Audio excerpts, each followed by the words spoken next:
할렐루야. 우리 하나님은 살아계십니다. 우리 예배 가운데 함께 하시는 하나님을 찬양합니다. 오랜만에 KM 예배, 2부 예배 함께 하니까 되게 떨리기도 하고 참 행복하기도 합니다. 말씀을 시작하기 전에 제가 조금 부끄러운 이야기를 하나 해드릴게요.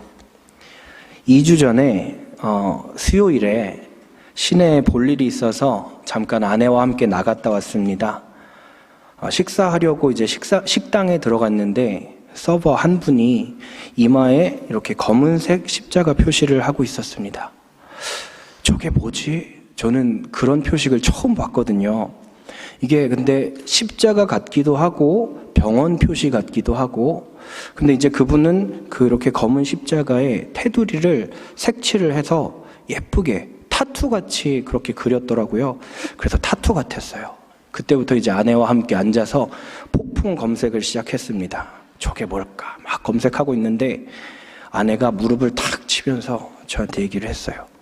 이마에 검은색 십자가 타투는 감옥 갔다 온 사람 표시래. 저게 감옥에서 새겨주는 문신이래. 아, 그렇구나. 안 그래도 제가 읽고 있던 웹페이지에서도 그게 깽단의 표식이라고 설명을 하고 있었거든요. 야, 무섭다. 저걸 저렇게 드러내놓고 다니네. 이제 식사를 마치고 식당 밖으로 나와서 거리를 걷고 있는데 십자가 문신을 한 사람이 한 명이 또 지나가는 거예요. 아, 같은 깽단이구나. 신시내티 왜 이렇게 깽단이 많아? 무서운 동네네. 그런데 조금 더 걷다 보니까 무대기로 한 무리의 사람들이 십자가 표시를 하고 다 지나가는 거예요. 잘 보니까 이게 문신이 아니라 이렇게 약간 지워진 것 보니까 재더라고요. 재 같아 보이더라고요. 그제서야 깨달았습니다. 아, 재의 수요일, 애쉬 웬즈데이구나. 아, 맞아. 애쉬 웬즈데이라서 이마에 재로 십자가를 그린 거구나. 한국에서는 그런 표식을 안 하거든요. 그러니까 이걸 보자마자 제가 바로 매치가 안 됐습니다. 둘이서 얼마나 부끄러운지 몰라요. 그 사람들은 깽단이 아니라 독실한 크리스찬들이었습니다. 그 제2의 수요일부터 시작해서 지금 우리는 사순절 기간을 보내고 있습니다. 여러분께서 잘 아시다시피 사순절은 부활절까지 이 주일을 제외하고 40일의 기간을 우리가 사순절로 지킵니다. 그래서 이 기간 동안에는 우리는 예수님의 삶과 죽음과 부활의 의미를 묵상하면서 보냅니다. 이 묵상에는 우리들의 일상을 점검하는 것도 포함됩니다. 우리들의 일상이라고 하면 뭘까요? 우리가 말하고 생각하고 행동하고 표현하는 우리의 모든 동작들이 다 우리의 일상입니다. 여러분의 일상의 모습은 어떠신가요? 이마에 십자가를 그리지 않아도 다른 사람들이 우리를 볼 때 우리가 크리스천이라는 것을 알 수 있을까요? 과연 나의 일상에서 그리스도의 향기가 잘 드러나고 있을까? 사순절은 그것을 점검하기에 아주 좋은 기간입니다. 저는 어려서부터 교회에서 자랐기 때문에 교회 안에서 참 많은 일들을 보고 경험했습니다. 그런데 그 중에 가장 마음이 아팠던 것은 우리 그리스도인들의 교회 안에서의 모습과 교회 밖에서의 모습이 많이 다르다는 점이었습니다. 교회 안에서는 모두가 친절하고 배려가 넘치고 사랑이 많아 보이는데 교회 밖에서는 이기적이고 거칠고 괴팍하게 변하는 그리스도인들이 참 많았습니다. 저도 물론 그 중에 포함되어 있었겠지요. 여러분, 우리의 일상은 무엇일까요? 교회 안에서의 우리의 모습은 우리의 진짜 일상이라고 할 수 없습니다. 죄송한 말씀이지만 사실 교회 안에서는 우리가 거룩함을 흉내내는 것이 그렇게 어렵지 않습니다. 남들이 기도할 때 나도 같이 기도하면 되고요. 남들이 성경 볼 때 나도 같이 성경 보면 됩니다. 목사님 설교하실 때 열심히 들으면 됩니다. 제2의 수요일에 이마에 십자가 한번 그리면 됩니다. 그리고 사실 우리가 교회 안에서 미워하면 뭐 얼마나 미워하겠습니까? 원수면 얼마나 원수겠습니까? 그 정도는 우리가 웃으면서 넘어갈 수 있습니다. 사랑으로 교회 안에서는 품을 수 있습니다. 우리의 진짜 일상의 모습은 교회 밖에서 드러납니다. 다시 말하면 우리가 얼마나 하나님을 사랑하는지, 하나님과 우리가 얼마나 바르게 관계하고 있는지가 교회 안에서가 아니라 교회 밖에서 드러난다는 것입니다. 교회 안에서의 신실한 모습이 교회 밖에까지 이어진다면 그 사람은 참 신앙인이겠죠. 우리 메디슨빌 교회 성도님들은 교회 안에서의 모습과 교회 밖에서의 일상이 똑같은 분이실 줄로 믿습니다. 교회 안에서의 훌륭한 모습이 교회 밖에서 사랑과 배려로 드러나는 분들이실 줄로 믿습니다. 교회 안에서가 아니라 오히려 교회 밖에서 칭찬받는 분들이실 줄로 저는 믿습니다. 우리 오늘 본문으로 사도행전의 말씀을 함께 읽었습니다. 사도행전의 위치를 살펴보면 사도행전 앞에 어떤 성경들이 있지요? 마태, 마가, 누가, 요한복음이 있습니다. 이 네 가지 복음서를 우리는 사복음서라고 부릅니다. 이 사복음서의 내용은 뭘까요? 이 땅에 오신 예수님의 삶에 대해서 기록해 놓은 책, 그 책이 사복음서입니다. 그러면 이 사도행전 다음에는 어떤 성경들이 올까요? 로마서, 고린도 전후서, 갈라디아서 쭉쭉쭉쭉 나가죠. 이런 성경들을 우리가 교리서라고 부릅니다. 쉽게 말하면 우리는 이렇게 살아야 한다라고 가르치는 내용이에요. 사도행전은 이렇게 예수님의 삶을 기록해 놓은 복음서와 삶을 가르치는 교리서 사이에 위치해 있습니다. 성경이 그냥 시간 순서대로 막 배치한 것 같은데 사실 성경의 순서에는 아주 중요한 메시지가 담겨 있습니다. 사도행전이라는 말뜻은 사도들의 행전이다. 그러니까 단일행, 전할 전자를 써서 사도들의 행함을 기록해 놓은 책이다 라는 뜻이에요. 이런 뜻을 가진 사도행전이 복음서와 교리서 중간에 껴 있습니다. 이 말은 예수님의 복음을 믿는 사람이면 예수님처럼 행하면서 살아가는 사람이고 예수님처럼 행하는 그 사람의 모습이 다른 사람들에게는 교리가 된다, 가르침이 된다라는 말입니다. 여러분, 그리스도인은 사도행전과 같은 사람들입니다. 예수님의 복음을 믿고 하나님의 생명으로 가득 채워진 사람. 그래서 이제 예수님처럼 살아갈 수 있고 그렇게 사는 것이 당연한 사람. 하나님과 아무런 장애물 없이 서로 교제하고 끊임없이 사랑을 주고받는 사람. 그리고 그 모습이 일상으로까지 완벽하게 연결되는 사람. 그리고 그 일상을 통해 다른 사람들에게 가르침이 되는 사람. 이런 사람이 진짜 그리스도인입니다. 저는 지금 다른 사람 이야기를 하고 있는 것이 아닙니다. 우리가, 저와 여러분이 바로 그런 그리스도인이라고 이야기하고 있는 것입니다. 우리의 삶이 어떨지라도, 우리의 실제 모습이 어떨지라도 하나님께서는 우리를 그러한 존재로 부르셨고 그러한 존재로 바라보고 계신다는 것입니다. 여러분, 우리는 매개체적인 존재입니다. 하나님을 믿지 않는 사람이 하나님의 긍휼과 사랑과 자비하심을 어떻게 느낄 수 있을까요? 나를 통해서, 우리를 통해서, 하나님의 최고의 매개체인 바로 우리들을 통해서 다른 이들이 하나님을 경험하게 된다는 것입니다. 여러분, TV를 한번 생각해 보세요. TV. 전선을 타고 TV에 이렇게 전파가 들어오면 TV는 그 전파를 눈에 보이는 영상으로 바꿔서 화면을 통해서 사람들에게 전달합니다. 우리들이 바로 이런 존재입니다. 복음이 우리에게 들어와서 우리를 변화시키고 하나님의 생명으로 충만하게 했습니다. 그렇다면 이제 그것을 사람들이 알 수 있는 방식으로 방출하는 것, 그것이 우리들의 역할입니다.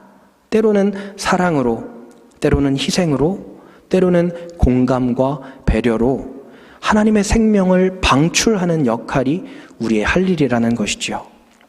여러분, 우리들의 일상에서, 우리의 가정과 직장에서 또 학교에서 내 안에 충만한 이 하나님의 사랑과 능력을 드러내는 위대한 화면으로 살아가는 저와 여러분 되시기를 간절히 축원합니다. 사도행전적으로 살아가는 우리가 되기를 바랍니다.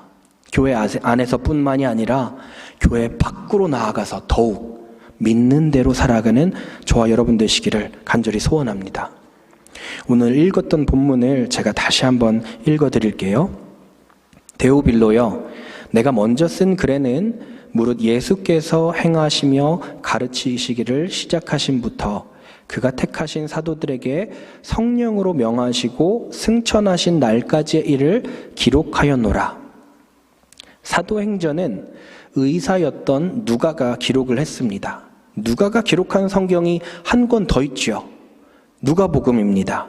누가는 누가복음과 사도행전 2권을 써서 데오빌로라는 사람에게 보냈습니다. 그래서 오늘 본문에서 내가 먼저 쓴 글이라는 말은 이 사도행전 전에 있는 누가복음을 의미합니다. 그런데 그 누가복음은 어떤 내용이었느냐? 예수께서 행하시며 가르치시기를 시작하신부터 그가 택하신 사도들에게 성령으로 명하시고 승천하신 날까지의 일을 기록해 놓은 책이 이 전에 있던 누가복음입니다. 쉽게 말하면 이 누가복음은 예수님의 삶에 대한 기록입니다. 누가가 말하는 예수님의 삶은 이런 것입니다. 행하시고 가르치시고 사도들에게 성령으로 명하시고 승천하셨다. 근데 여러분, 누가가 예수님의 삶에 대해서 이야기하면서 행하셨다라는 동사를 제일 먼저 사용했다는 것을 주목해 보세요. 가르치신 것이 먼저가 아니라 예수님께서 행하신 것이 먼저였다는 말입니다. 여러분, 예수님께서는 가르치기 전에 먼저 행하셨습니다. 그리고 그 행함을 통해서 우리에게 가르쳐 주셨죠.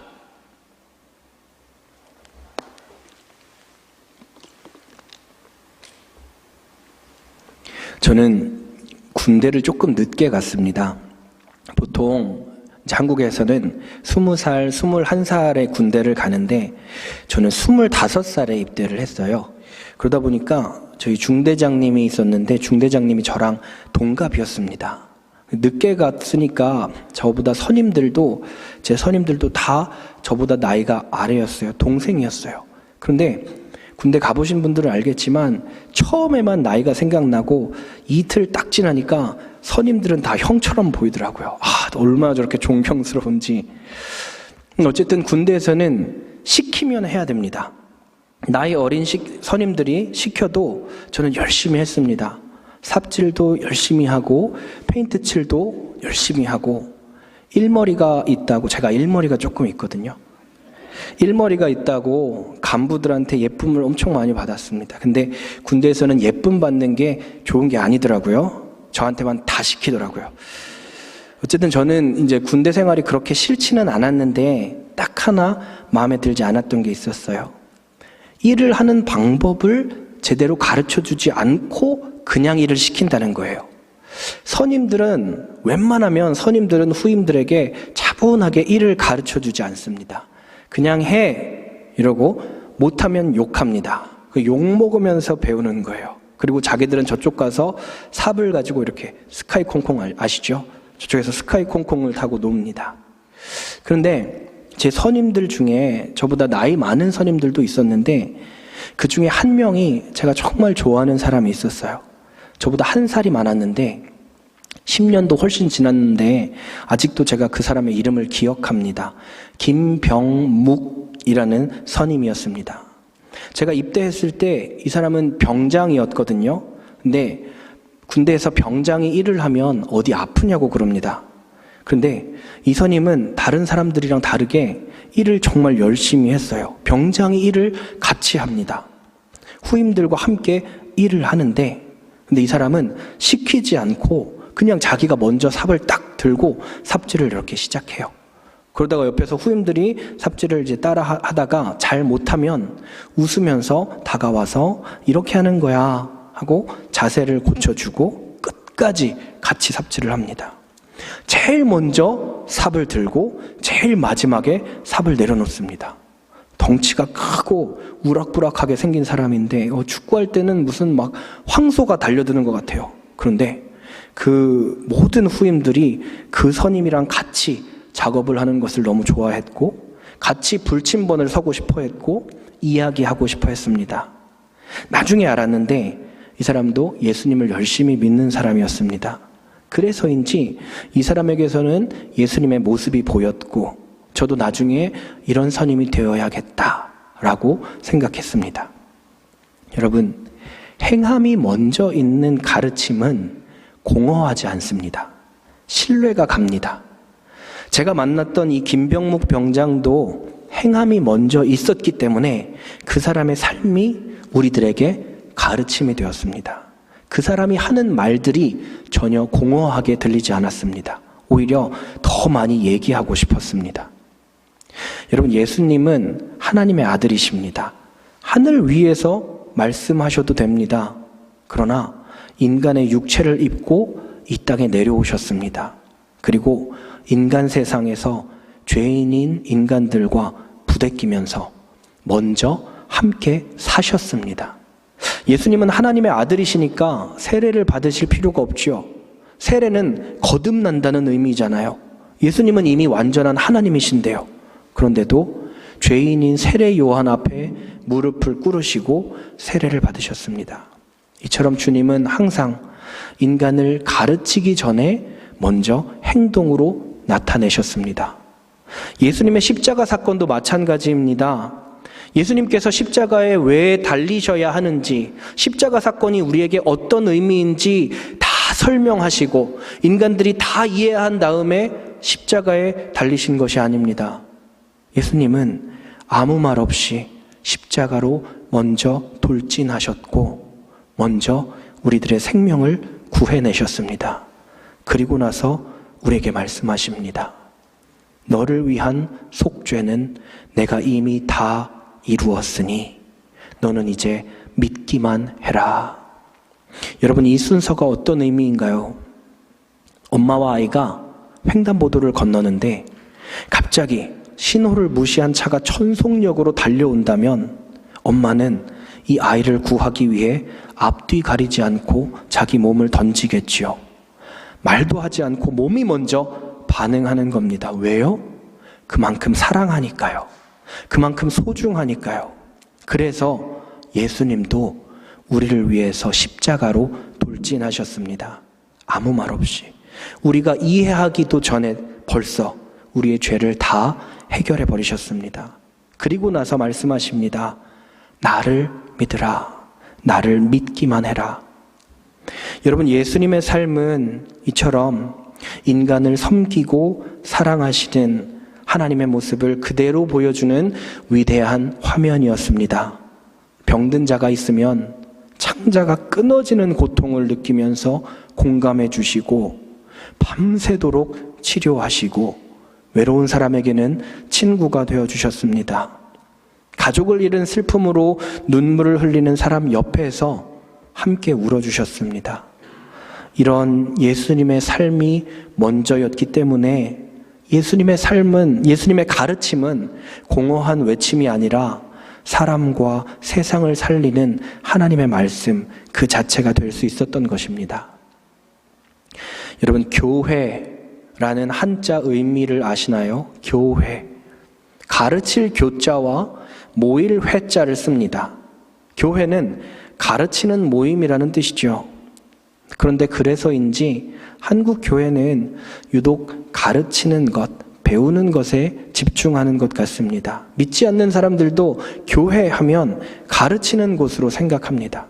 그러나 오늘 본문은 우리에게 가르침보다 행함이 먼저라고 이야기합니다. 여러분, 교회는 세상을 가르치기 전에 먼저 주님 닮은 모습으로 살아가는 사람들의 모임이어야 합니다. 우리는 예수님을 드러내는 화면입니다. 우리 각자가 예수님을 드러내는 화면입니다. 우리 교회가 진짜 교회다운 교회가 되느냐의 여부는 우리 각자의 삶에 달려있다는 말입니다. 이것은 우리가 얼마나 더 많이 배우느냐의 문제가 아닙니다. 우리가 얼마나 더 배워야 합니까? 우리에게 지식이 필요합니까? 아니요. 머리가 커질수록 움직이는 것이 더 힘들어집니다. 우리가 깨달아야 하는 진리는 딱 한 가지입니다. 하나님께서 나를 사랑하신다는 것.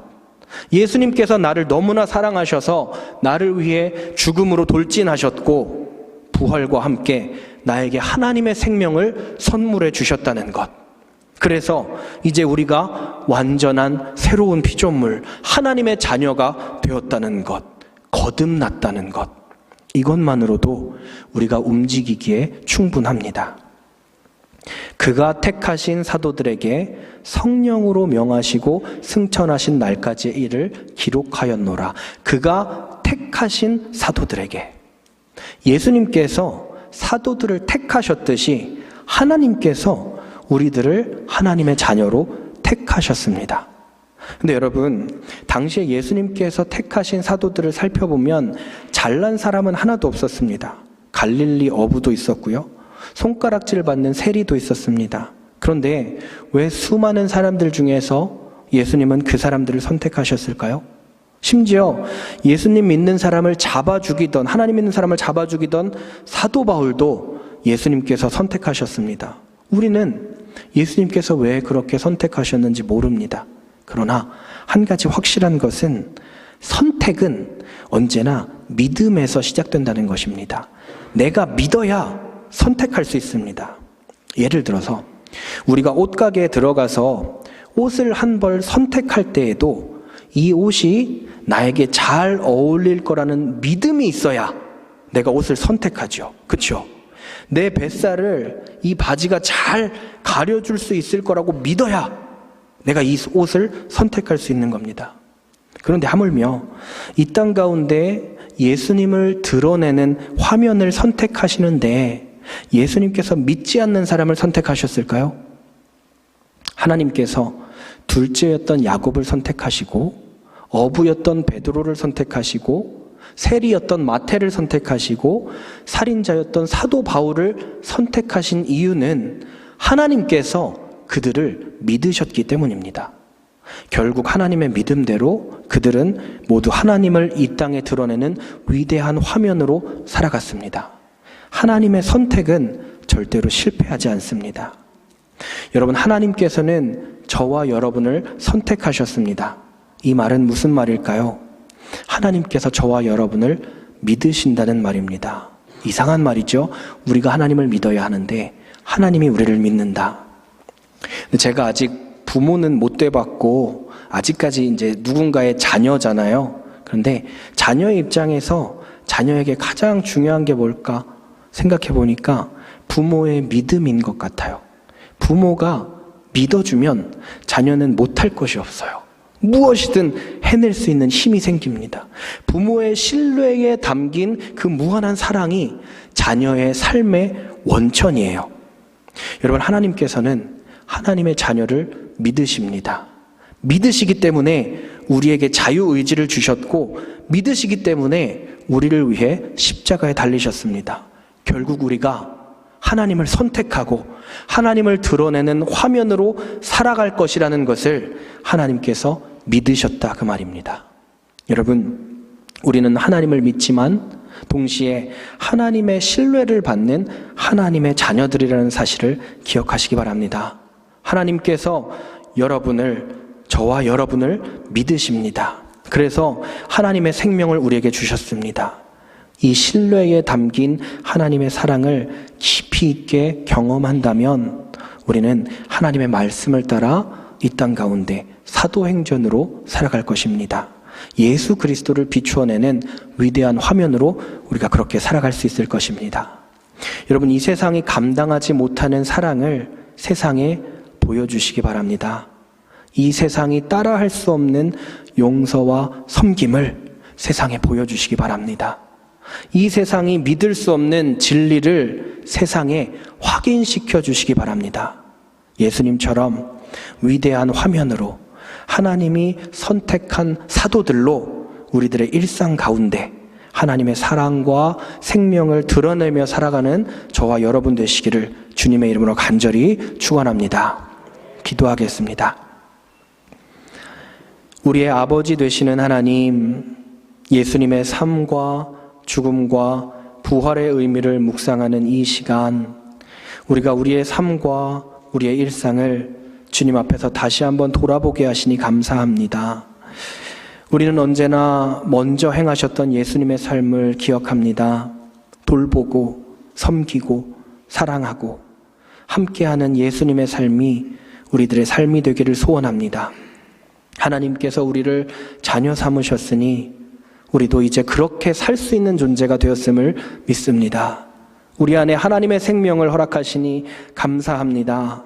우리 안에 흘러넘치는 하나님의 사랑을 부어주시니 감사합니다. 우리를 믿으시고 우리를 선택해 주시니 감사합니다. 이제 우리 안에 있는 하나님의 생명과 사랑을 가지고 우리가 살아가는 터전에서 우리 일상에서 예수님을 드러내는 위대한 화면으로 우리 모두 살아가도록 성령으로 우리의 매일을 인도하소서. 감사합니다. 예수님의 이름으로 간절히 기도합니다. 아멘.